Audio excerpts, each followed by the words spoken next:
សួស្តីកូនទាំងអស់គ្នាតើកូនសុខសប្បាយដែរទេថ្ងៃនេះអ្នកគ្រូនឹងមកបង្រៀនកូនពីព្យញ្ជនៈដល់ព្យញ្ជនៈណសូមកូនទាំងអស់គ្នាថាតាមអ្នកគ្រូទាំងអស់គ្នាណាដ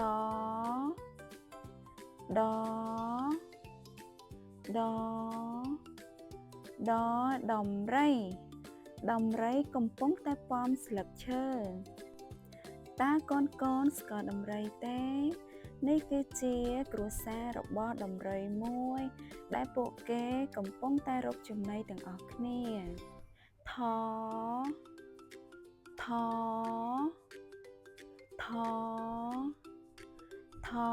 ថានីតើកូនស្គាល់ថានីរថភ្លើងទេតើកូនណាខ្លះធ្លាប់បានទៅថានីរថភ្លើងនេះគឺជារូបភាពនៅក្នុងថានីរថភ្លើងផ្ទាល់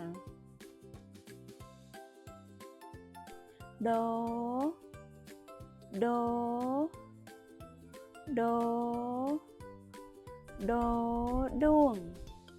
តើកូនណាស្គាល់ដួងខ្លះដួងពិតជាគួរឲ្យស្រឡាញ់មែនទែនដួងចេះញញឹមទៀតណោះ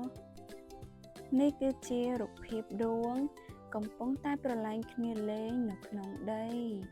ហើយពួកវាស៊ីចំណីនិងកំទេចកំទីជាអាហារ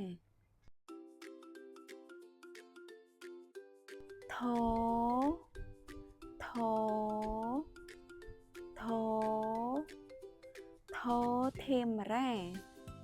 ធាមរាកំពុងតែញញឹមព្រោះតែបានពងពីថ្មីកូនណាខ្លះធ្លាប់ឃើញធាមរា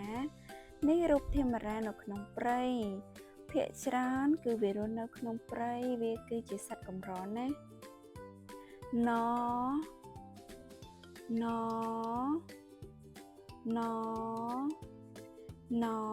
ណែម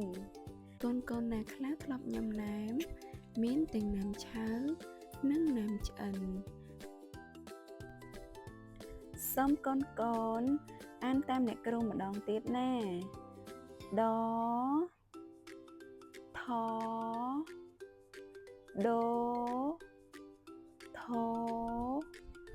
ណម្ដងទៀតដ